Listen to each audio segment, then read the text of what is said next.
एक आलीशान सोसाइटी जिसमें 3 बिल्डिंगें एक साथ बनी हुई थी। बीच वाली बिल्डिंग में एक डिलीवरी बॉय डिलीवरी देने के लिए जा रहा था। फ्लैट नंबर 15 में उसने डिलीवरी देनी थी। उसके हाथ में एक बॉक्स था जो काफी अच्छे से डेकोरेट करके सजाया गया था। 2 बाई 2 फीट का वह लंबाई चौड़ाई वाला बॉक्स पकड़े हुए डिलीवरी बॉय लिफ्ट में सवार हुआ और जल्द ही वह फ्लैट नंबर 15 के दरवाजे के सामने खड़ा हो गया। उसने दरवाजे के साथ लगी हुई डोरबेल बजाई। डिंग डांग डिंग डोंग, डिंग डांग डिंग डोंग। दूसरी बार बेल बजते ही दरवाजा एक झटके से खुला। क्या है? क्या तकलीफ है तुमको? क्यों डोरबेल बजाए जा रहे हो लगातार? एक खूबसूरत औरत ने दरवाजा खोला। उसके चेहरे पर गुस्से के भाव साफ साफ दिखाई दे रहे थे। उसने डिलीवरी बॉय को खा जाने वाली नजरों से देखा। बेचारा डिलीवरी बॉय उस मैडम की गुस्से भरी आवाज सुनकर घबरा गया। मैडम, आपका पार्सल था। किसके नाम का पार्सल है? वह विशाल शर्मा के नाम पर। अभी वह घर पर नहीं आए।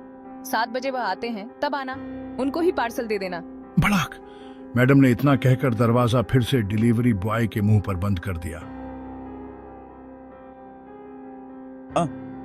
अरे यार, ये क्या बात हुई? इनके हस्बैंड का ही पार्सल है और ये लेने से इनकार कर रही है। क्या इन दोनों के बीच झगड़ा रहता है? डिलीवरी बॉय सोचने लगा।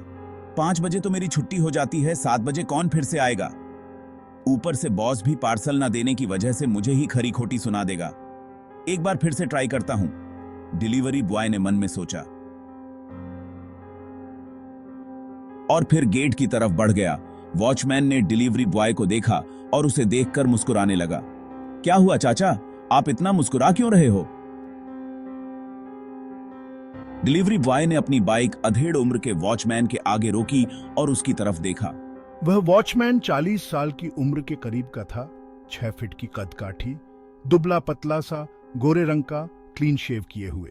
वह क्या है कि जिस घर में तुम पार्सल देने गए थे, क्या तुमने वह पार्सल मैडम को दे दिया या फिर मैडम ने तुझसे गाली गलौज करके भगा दिया? अरे नहीं चाचा, पार्सल दे ही दिया मैंने, लेकिन बड़ी मेहनत करनी पड़ी उनको मनाने के लिए। क्या उनकी अपने हस्बैंड से लड़ाई रहती है जो वह ऐसे काट खाने को दौड़ती हैं? या फिर उनको किसी काले कुत्ते ने काटा है जो वह हर एक को काटने को ही दौड़ती हैं? अबे ओए, फालतू की बकवास मत कर। अगर किसी ने मैडम को बता दिया ना कि तुमने उनके बारे में ऐसा बोला है तो तुम्हारी खैर नहीं। वह तुझे इस शहर में ढूंढ कर भगा भगा कर मारेगी, समझा? कि क्या वह कोई लेडी डॉन है जो मुझे ढूंढ करके भगा भगा कर मारेगी? आप भी हद करते हो चाचा। अच्छा, मैं चलता हूं, डिलीवरी बॉय ने कहा और फिर अपनी बाइक आगे बढ़ा दी। किसी लेडी डॉन से वह कम भी नहीं है।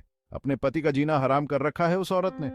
इस सोसाइटी में कोई भी उससे बात नहीं करता, सब लोग उससे डरते हैं। और यह कह रहा था कि वह लेडी डॉन है क्या? वॉचमैन ने मन ही मन कहा और फिर अपने काम पर लग गया। वही फ्लैट नंबर 15 में उस औरत ने टेबल के ऊपर उस पार्सल को रखा हुआ था और फिर उस पार्सल की तरफ घूर कर देख रही थी। क्या हो सकता है इस पार्सल में? विशाल ने ऐसा भी क्या मंगवा लिया जो इतना बड़ा पार्सल आ गया? पहले तो कभी उसने कुछ नहीं मंगवाया था। मेरे कहने पर तो बाहर का खाना भी नहीं कभी मंगवाया, और आज इतना बड़ा पार्सल। आने दो, अच्छे से खबर लेती हूँ उसकी। उस औरत ने मन ही मन सोचा। वैसे है क्या इस पार्सल में? मुझे खोलकर एक बार देखना तो चाहिए। क्या पता मेरे लिए ही कुछ मंगवाया हो। उससे वैसे भी कोई उम्मीद तो नहीं है, फिर भी देख लेती हूँ, उस औरत ने मन ही मन सोचा। और फिर पार्सल को उठाकर खोलने लगी। उसके चेहरे के हाव भाव बड़े अजीब से बने हुए थे। कभी वह अपने होठों को काटने लगती तो कभी अपनी जुबान बाहर निकाल लेती और अपनी दांतों तले काट लेती। पार्सल को खोलते हुए उसका पूरा ध्यान पार्सल पर ही लगा हुआ था। 5 मिनट उसने पार्सल की डेकोरेशन हटाने में लगा दिए थे, लेकिन पार्सल को खोला नहीं था। इसके बाद उसने पार्सल को फिर से टेबल के ऊपर रख दिया। क्या मुझे इसे खोलकर देखना चाहिए? कहीं ऐसा ना हो कि पार्सल खुला देखकर विशाल मुझ पर भड़क ही जाए।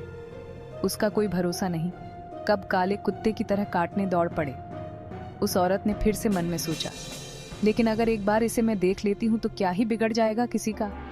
अरे, मेरे मन को भी तसल्ली हो जाएगी। मुझे भी पता चल जाएगा कि इसमें है क्या, वरना बाद में मुझे देखने को नहीं मिलेगा कि इसमें क्या था। वह औरत खुद की उत्सुकता दबा नहीं पा रही थी। चलो खोल ही लेती हूँ, जो होगा देखा जाएगा। अगर वह काले कुत्ते की तरह काटने को दौड़ता भी है तो मैं कौन सी कम हूँ किसी से, उस औरत ने कहा। और फिर पार्सल को खोल दिया। जैसे ही उस औरत ने पार्सल को खोला, उसकी चीख निकल गई।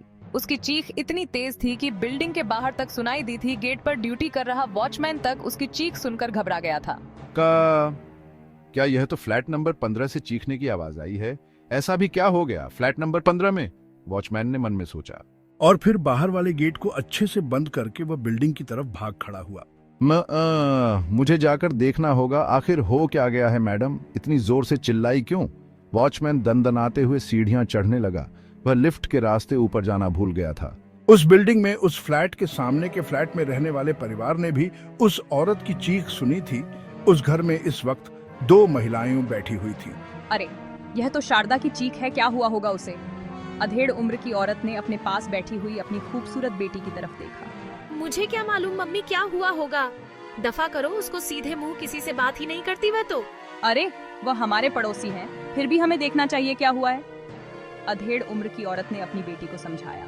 आप ही देख लीजिए, अगर उसने आपको जली कटी सुना दी ना तो मुझे मत कहना, उल्टा मुझसे भी सुनने को मिल जाएगी आपको। उस खूबसूरत लड़की ने अपना मुंह बनाया। लेकिन उसकी बात को ना मानकर वह अधेड़ उम्र की औरत उठकर खड़ी हो गई। फिर उसने बाहर का रुख किया। दरवाजा खोलकर उसने सामने देखा। सामने का दरवाजा बंद था।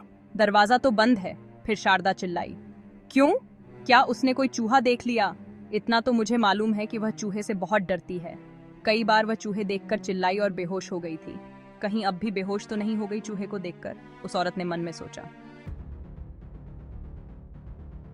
अरे ये तो अंदर से पूरी तरह से लॉक लगता है, अब क्या करें? वॉचमैन की बात सुनकर कविता मैडम ने डोरबेल बजा दी। Ding dong ding dong. लेकिन किसी ने दरवाजा नहीं खोला। यह देखकर कविता मैडम परेशान हो गई। एक बार फिर से ट्राई कीजिए, शायद वह किसी काम में लगी होगी। अगर वह किसी काम में लगी होती तो चिल्लाती क्यों बे? कुछ भी सोचे जा रहे हो तुम रामू? कविता मैडम ने रामू को झिड़का। और फिर से डोरबेल बजाई। Ding dong ding dong. किसी ने दरवाजा नहीं खोला और ना ही किसी ने खोलना था, क्योंकि अंदर शारदा तो बेहोश हो गई थी। एक बार चिल्लाने के बाद वह अपनी चेयर से नीचे गिरी हुई थी फर्श पर। लगता है शारदा बेहोश हो गई है, हमें किसी तरह से दरवाजा खोलना ही होगा, कविता मैडम ने परेशान होते हुए कहा। ठीक है, मैं ट्राई करता हूँ। दरवाजा खोलने की आप आगे से हटो, वॉचमैन ने कहा। और फिर अपनी जेब से चाबियों का एक बड़ा गुच्छा निकाला और एक चाबी लगाकर उसने दरवाजा खोल दिया। लोगों ने अपने दरवाजे पर ऑटो लॉक क्यों लगा रखा है? आजकल का रिवाज ही ऐसा है, बच्चे हर कोई ऑटो लॉक ही लगता है।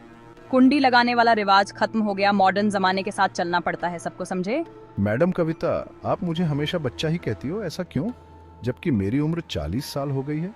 मेरी उम्र 55 साल है, 15 साल छोटे हो मुझसे, उस हिसाब से तुम तो मेरे लिए बच्चे ही हो ना। अब चलो बातें मत करो, अंदर चलकर देखते हैं क्या हुआ है, कविता मैडम ने कहा। और फिर वह दोनों अंदर चले गए। जैसे ही उन्होंने शारदा को बेहोश देखा और फिर टेबल पर रखे हुए पार्सल को, उन दोनों की भी चीख निकल गई। उम्मीद है आप सभी को ये कहानी सुनकर मजा आया होगा। लेकिन बस यही तक नहीं, अभी इस कहानी के कुछ भाग और हैं। धन्यवाद, अब समय है अलविदा कहने का। मिलते हैं अगली वीडियो में।